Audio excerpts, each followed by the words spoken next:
testimony. No? Yung testimony po ay pagpapahayag ng ginawa ng Diyos. Yan. Para mas malinaw. Okay. Kung lahat po ay pinagpala, magsabi ng malakas na Amen. Amen! Ha? Lahat ng pinakamalakas nagsabi ng Amen, siya ang unang magte-testimony. Sige na una. Unahin natin na. Una siya. Ganun lang yan. Malakas. Kasi testimony na rin. Nagpapasalamat po na nakaraan dito kasi sobrang, nandito pa rin tayo. Humihinga kasi pag gising natin sa umaga, dapat talaga isa pagpasalamat natin sa Panginoon. Kasi hindi lahat na natutulog, gising pa.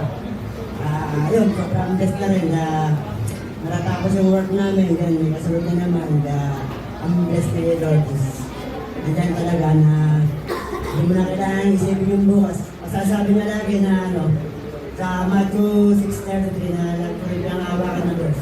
Sabi niya, unahin mo lang ako at ang lahat ng ibang kailangan niya ako bibigay sa iyo para naman. Kaya sobrang thankful na simula nang pinuha niya ako sa buhay ko dating magulo at hanggang ngayon hindi niya ako pinababayaan sa buong pamilya. Ngayon naman, maglulusog. At ako malusog na rin. Sobrang salamat kay Lord na laki-laki talaga ng pagbago ng buhay namin, lalo na ako. Sobrang blessed talaga, sabi ko. Thank you. At yun lang. Sobrang salamat sa kanya, sa ginawa niya sa akin at sa aking buong pamilya. At lagi ko rin sabi nga niya sa Jeremiah, lagi ko dala ko yung verse niya na Jeremiah 7:17 na ang tao, kapag tiwala ay nasa kanya at pag-asay siya, wala ka rin dapat pang isipin pa. Kaya sabi, pag nandito si Jesus sa puso mo, sapat na, higit pa. Maraming salamat po. Okay. Salamat po. At asungkit na eh. Amen. Sino ba ang gusto magbigay ng pasasalamat sa Diyos? Kayo mo po? Kaya po kayo lagi. Meron pa po ba? Ayun, praise the Lord. Kalakpakan po natin ang Panginoon. Praise God. Kami po, on behalf of my family, kami po ay nagpapasalamat sa inyo pong prayers sa amin, sa mga prayers, pagdadalamhati. Alam ko lahat kayo ay kasama namin sa laban po namin ngayon. At higit sa lahat, gusto ko magpasalamat sa Diyos, the Lord Jesus Christ. Kasi hindi talaga niya kami pinabayaan. Yung pag-uwi ni Kuya, it's just a bonus kung makasama ko namin siya. Kasi nung nasa Qatar pa po siya, ay babalik-balik na po yun sa hospital. So nung uwi siya dito, talagang binigay na lang ni Lord yung time na yun na makasama namin siya. Kasi hindi po namin siya makasama na lumaki. Kasi nung mga bata pa kami, dito siya sa Manila, tapos hindi na po namin siya nakasama. So nandito po siya, nagpapasalamat kami sa Lord kasi binigyan niya kami yung time na family, na talagang tinipon niya kami lahat para makasama na kami. And nung nasa hospital si Kuya, tumawag si Christian, sabi niya, pa, wala na si Papa, kailangan ko kayo dito, yun sabi niya. So, siguro inabot pa kami mga 30 minutes kasi umiiyak pa kami dun sa bahay. Pinag-usapan namin ni Ismael kung ano ba yung next step natin gagawin. So pag sabi niya, maghanap tayo ng funeral homes. Nakakukuha kayo together sa hospital. Pero namin na nalagpasan namin yung malapit na funeral homes doon. Yun pala, everything was settled by the Lord. Kung pupunta pa lang namin doon, sabi ni Eric sa akin, hinahanap ka ng, may naghahanap doon sa akin, nakakausap doon sa akin. So, may ginamit si Lord na isang babae at yung may-ari pa ng Metro East, na talagang sila nag-asikaso lahat. Tinawagan niya ako, tapos yun, usapan namin. Tapos wala pang 2 hours, nakuha na si Kuya ito sa hospital. Ano na siya, nadala na po siya dun sa funeral homes.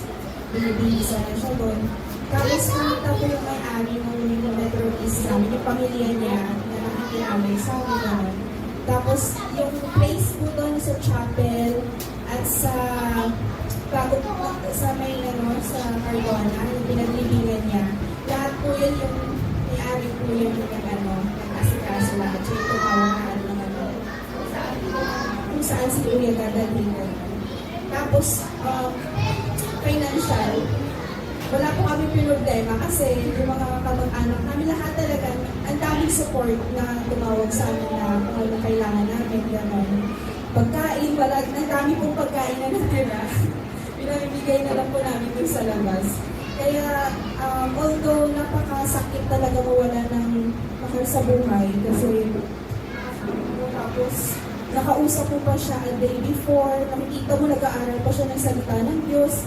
Tapos nakikita pa po namin yun na kahit hirap na hirap siya sa amin. Parang yung pain sa kanya is just normal na lang.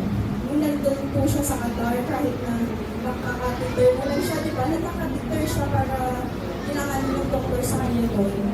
Pero nag-share pa siya ng Word of God.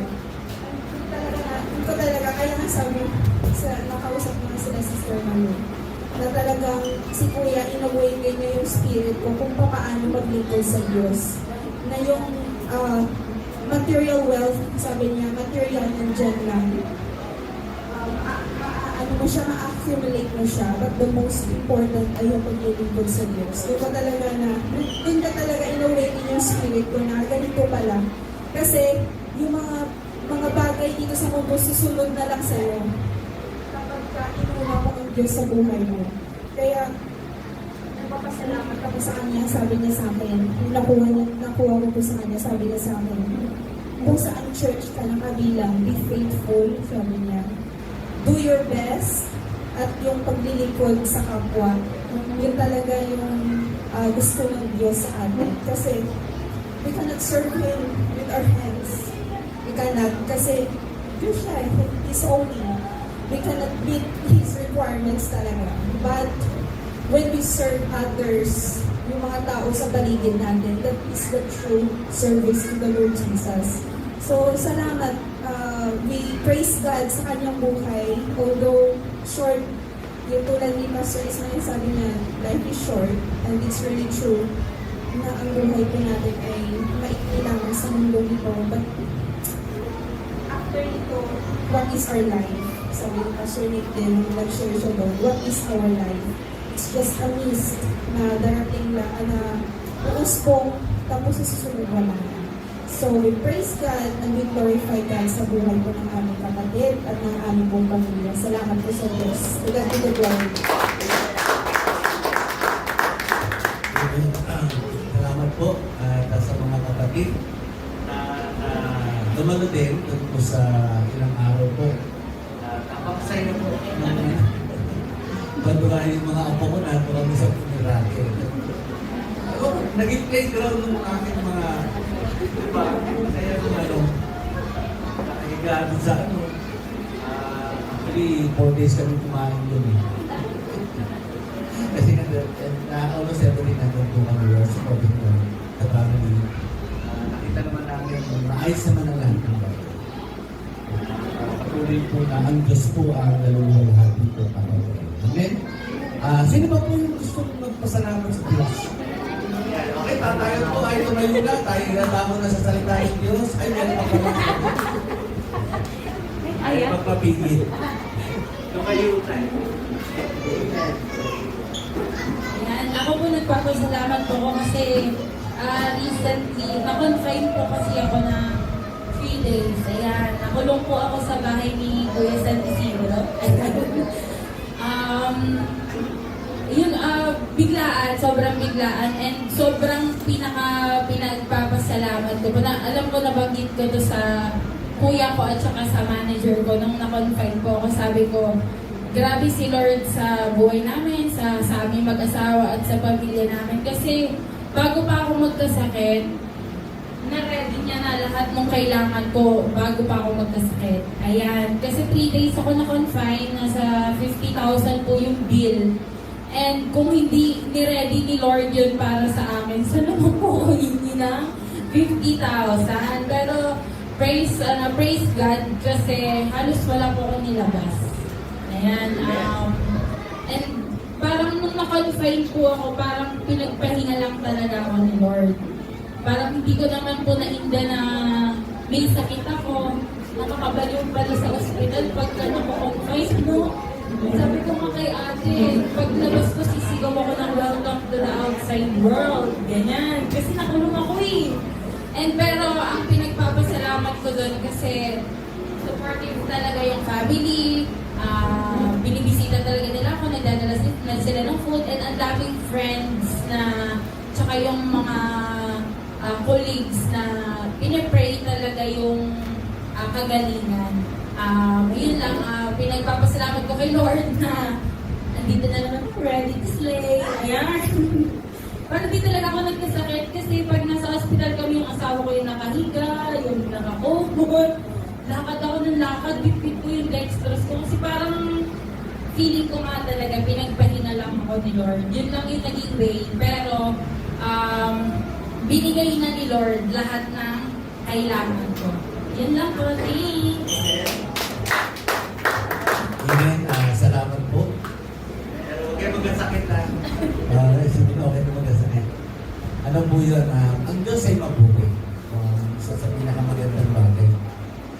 Ngayon patuloy, sino ba po ang meron pa po ba? Kasi muli na kayo po lahat. Ano? Pakiramdama sa katabi. Pero anyway, ang Diyos po ay, alam naman ng Diyos, alam naman po natin ang ginawa ng Diyos sa buhay natin. Ito po ang pinakamaganda naman. Kasi dahil po natin tumayo, welcome po natin ang salita po ng Panginoon. That is welcome to the Word of God na dadalhin po ng ating Pastor John at patuloy